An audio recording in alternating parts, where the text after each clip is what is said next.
the Chicks on the Right show. We're the Chicks. I'm Mott. I am Daisy. Hello. Producer Matt is here. Yep. It's Themeless Thursday. We're going to play some good music on Themeless Thursday. All right. Yeah. It's going to be good. Good, because yesterday was a crap day. Not here, but just in general because of the whole Paris thing. Muslim extremists slaughtered 12 people at a Paris satirical magazine for doing nothing more than exercising their freedom of speech. And while it's nightmarish for the families, our hearts obviously go out to them, we couldn't help but get kind of pissed at the lack of condemnation from other Muslims.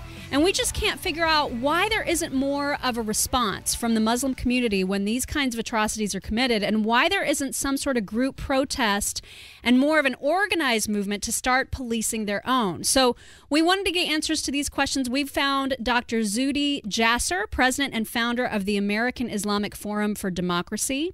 He's kind of a big deal. He was in the U.S. Navy. He's a medical doctor and nuclear cardiologist, a frequent guest on Fox, CNN, CBS, and MSNBC. So first, Dr. Jasser, there's Islamic, which describes the religion of Islam, and then there's Islamist. So how do you differentiate? I'm a Muslim by practice, is my faith of Islam. And I believe my behaviors and character and habits and traditions are Islamic. But I am dedicated to fighting the movement of Islamism, which is characterized by groups like the Muslim Brotherhood and more militants like Al-Qaeda and ISIS and other groups. So how is that fight going? Is that difficult? That's the main question. Yeah. We can see with what's happening in Paris and elsewhere that the radicals are winning. They're growing.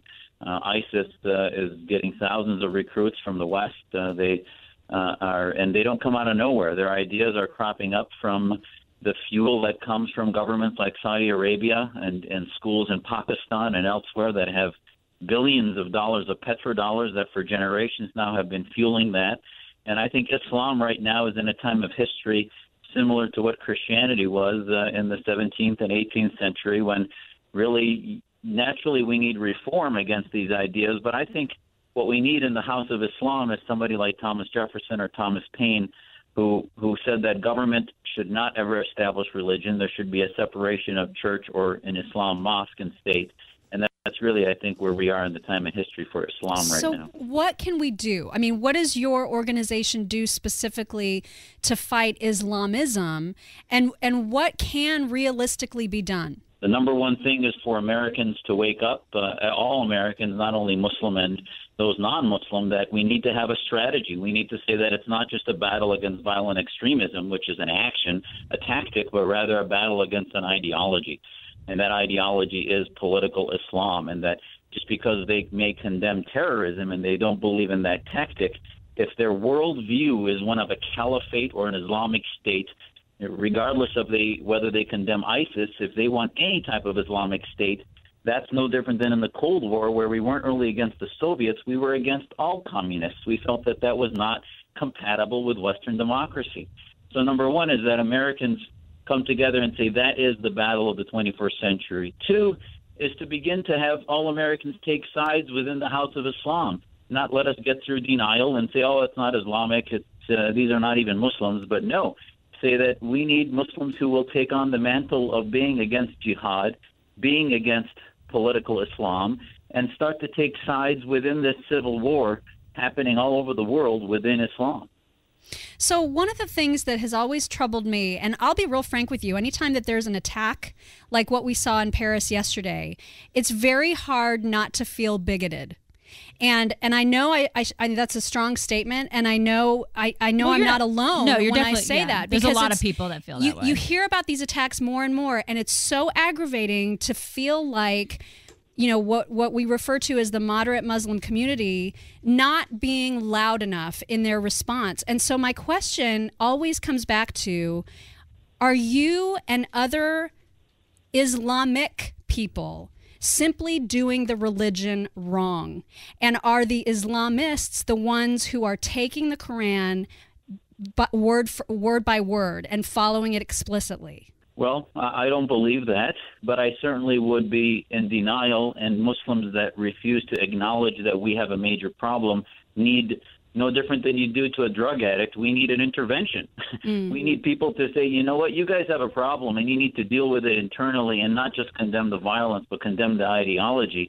And these groups that make you feel like you're bigots, when you raise this question, look who's behind this movement of trying to suppress free speech. It's the anti-Islamophobia movement is funded by governments like Saudi Arabia, Pakistan, and the Organization of Islamic Cooperation, which get their oxygen from political Islam, and they don't ever want to see the West get into this, because I'll tell you, when I have debates against the imams about this, they always lose.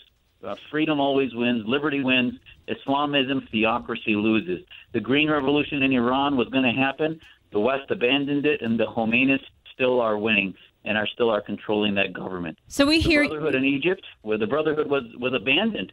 You had the largest demonstrations in humanity against the Muslim Brotherhood last summer because Muslims realized that they were running government. In the West, we're giving them a pass. Yeah.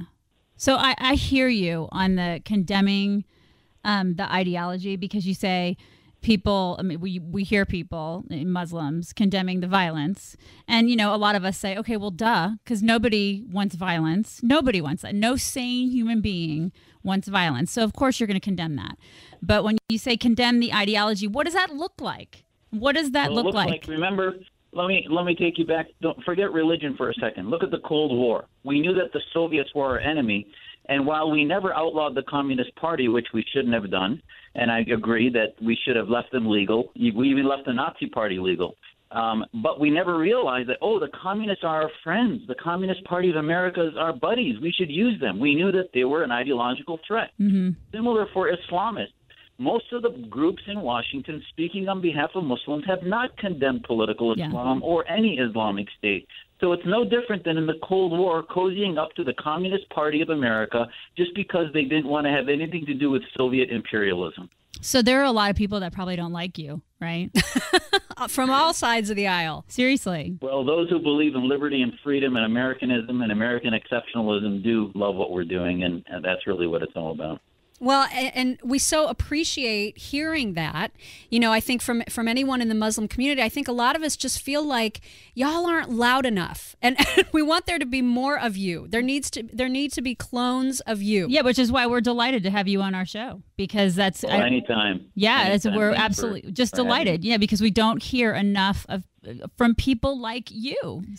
Can I ask you too, Dr. Jasser, do you feel as though or that you and other Muslims like you are in the minority now? I can tell you that my belief is that we're in the silent majority, but we are certainly in the minority of those speaking out and vocal and with organizations and movements. Yes, we have a group called the American Islamic Leadership Coalition, which is a group of reformists that are speaking out against political Islam, and it's bipartisan, left and right, from Canada, Europe, and America. But we by no means have anywhere the audience that the Islamists have. Where can we hear more from you? Our website is AIF as in forum, AIFdemocracy.org, and my book, that is really my whole story and what we're doing, it's A Battle for the Soul of Islam.